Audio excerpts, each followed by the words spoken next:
যুক্তরাষ্ট্রে ভোটাধিকার আইন নিয়ে নতুন করে উত্তেজনা তৈরি হয়েছে। দেশটির সুপ্রিম কোর্ট গুরুত্বপূর্ণ দুটি মামলার রায় পুনর্বিবেচনার জন্য নিম্ন আদালতে ফেরত পাঠিয়েছে। এই সিদ্ধান্তকে অনেকেই যুক্তরাষ্ট্রের নাগরিক অধিকার আন্দোলনের অন্যতম বড় আইনি সুরক্ষা ব্যবস্থার জন্য নতুন চ্যালেঞ্জ হিসেবে দেখছেন। সিবিএস নিউজের প্রতিবেদনে বলা হয়েছে, মামলাগুলো যুক্তরাষ্ট্রের ঐতিহাসিক ভোটিং রাইটস অ্যাক্ট বা ভোটাধিকার আইনের সেকশন 2 ঘিরে। এই ধারা অনুযায়ী কোনো রাজ্য বা কর্তৃপক্ষ এমন ভোট ব্যবস্থা চালু করতে পারবে না যা জাতিগত বা সংখ্যালঘু ভোটারদের প্রতি বৈষম্য তৈরি করে। কিন্তু এখন প্রশ্ন উঠেছে, এই আইনের লঙ্ঘনের অভিযোগ এনে সাধারণ নাগরিক বা মানবাধিকার সংগঠন আদালতে মামলা করতে পারবে কিনা। সুপ্রিম কোর্টের সাম্প্রতিক সিদ্ধান্তে সেই বিতর্ক আরও গভীর হয়েছে। মামলাগুলোর একটি এসেছে মিসিসিপি অঙ্গরাজ্য থেকে। সেখানে স্থানীয় এনএএসিপি এবং কয়েকজন ভোটার অভিযোগ করেছিলেন, নতুন নির্বাচনী মানচিত্র এমনভাবে তৈরি করা হয়েছে যাতে কৃষ্ণাঙ্গ ভোটারদের রাজনৈতিক শক্তি দুর্বল হয়ে পড়ে। অন্য মামলাটি করা হয়েছে নর্থ ডাকোটা থেকে। সেখানে কয়েকটি নেটিভ আমেরিকান জনগোষ্ঠী অভিযোগ করে, নতুন নির্বাচনী সীমানা তাদের ভোটের প্রভাব কমিয়ে দিয়েছে। দুই ক্ষেত্রেই নিম্ন আদালত ভোটারদের পক্ষে রায় দিয়েছিল।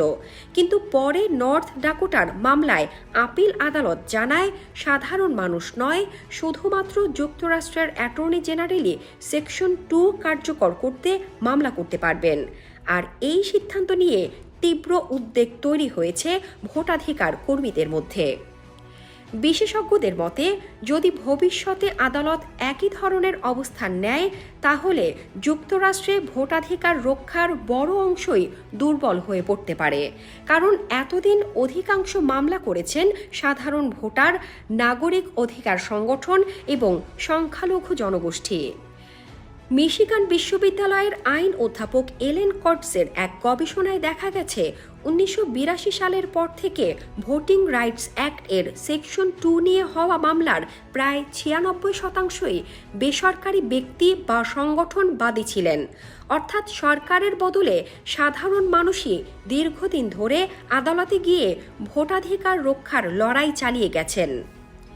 আইনজীবীরা বলছেন, যদি এই সুযোগ সীমিত হয়ে যায়, তাহলে ভবিষ্যতে বৈষম্যমূলক ভোট ব্যবস্থার বিরুদ্ধে লড়াই করা আরও কঠিন হয়ে পড়বে।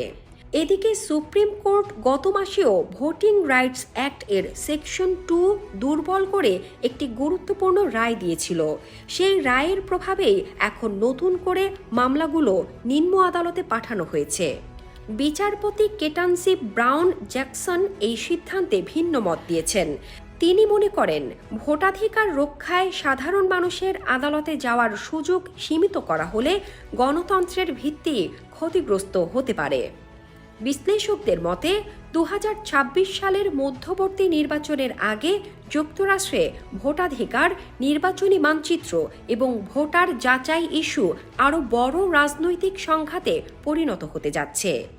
বিশেষ করে রিপাবলিকান ও ডেমোক্র্যাটদের মধ্যে নির্বাচন পদ্ধতি নিয়ে বিরোধ এখন নতুন উচ্চতায় পৌঁছেছে। এক পক্ষ জালিয়াতি ঠেকানোর কথা বলছে, অন্য পক্ষ বলছে সংখ্যালঘু ভোটারদের অধিকার সংকুচিত করা হচ্ছে।